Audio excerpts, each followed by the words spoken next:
LoCrasto. I am the head setter and one of the owners of Summit Climbing Yoga and Fitness in Dallas, Texas. I'm a level 4 USA climbing route setter as well. I've been setting for about 8 years professionally.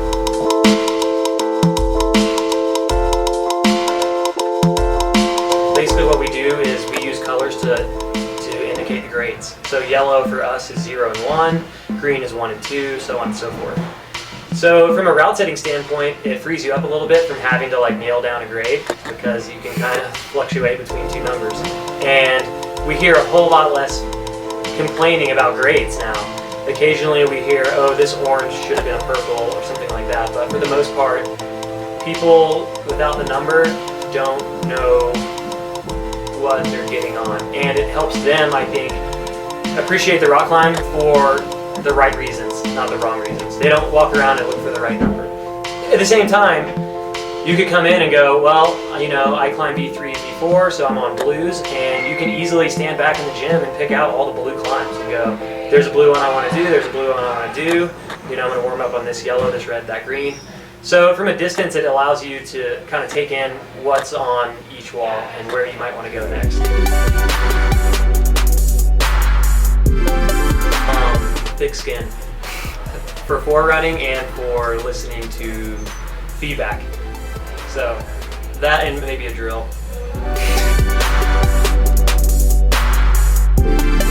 Yeah, the feedback is it's really informative, and you got to use it as a tool to getting better. So for me, I think about what our objective is as route setters, who we're servicing, what our goals are, and then I take the feedback and I listen to it and I say, okay, do we need to change what our objectives are? And maybe the people we're setting for aren't who we thought they were.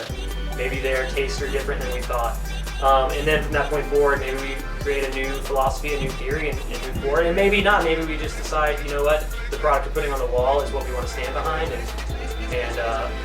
But I think at the end of the day, as long as you have a lot of variety, you don't stagnate, you should be able to keep the majority of your members happy.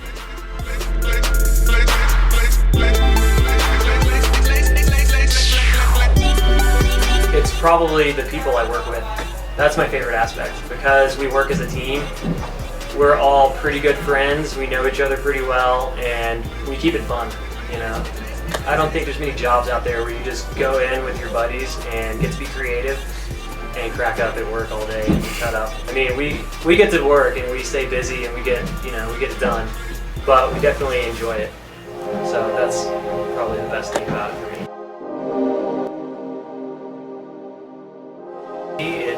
It's kind of ever evolving what inspires me. One week it might be a climb that I did outside. Maybe there's a certain sequence or moves in there. Another week it might be a hold. I find one hold and it inspires me to create something I haven't created before. Other days the inspiration could be from watching a video, maybe watching a comp video and going, dang, I never thought to do that. I'm going to try to recreate that. Yeah, so I get inspiration from a lot of different sources. Sometimes it's the guys I work with. So yeah.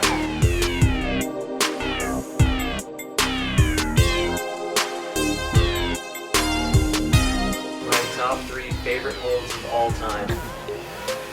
Of all time, I think the Yanero pockets, because I grew up on those and I remember as a kid getting to set with those pockets are awesome, and the ones that Egrets just did, the tribute Yanero pockets are awesome. I love those holds.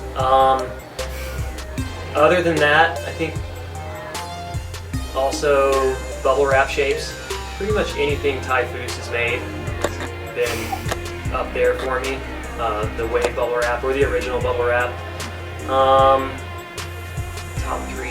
I would have to say also the old pusher boss, because I remember when that hole came out and it was the biggest hole we've ever seen, and by today's standards it's not actually that big, but that one has nostalgia for me. I mean, I see it in our gyms right now. We have guys coming up who started to route set, they're learning, and they're making a career of it. And as a head route setter and owner of a gym, I think it's my responsibility and other owners and head route setters' responsibilities to create these positions so that we can grow the profession of route setting. I mean, we got people out there who want to do it, and even though the industry is sort of in infancy, we're growing fast, and I think that you're going to see a lot more people making a career out of it. Right now, it seems that only the head setter is the person making a real career out of it. But I think in the future, whenever we have more gyms and the value of route setting is maybe more appreciated, or people are going to see it as, this guy's your head chef. Do you want to run a 4-star restaurant, a 5-star restaurant, or do you want to run a McDonald's? Because that is essentially who you're paying to put the product out there. So that level of skill and craftsmanship is going to gain more value over time, I believe.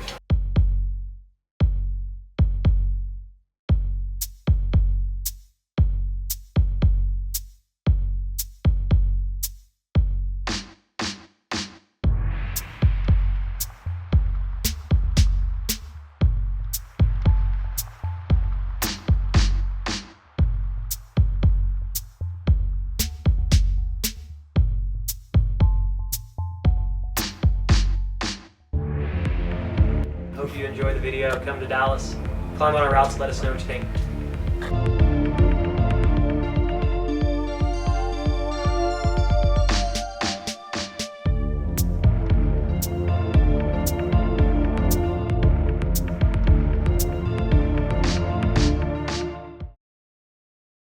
Having climbed in gyms all across the country, I can say that our route setting stands up.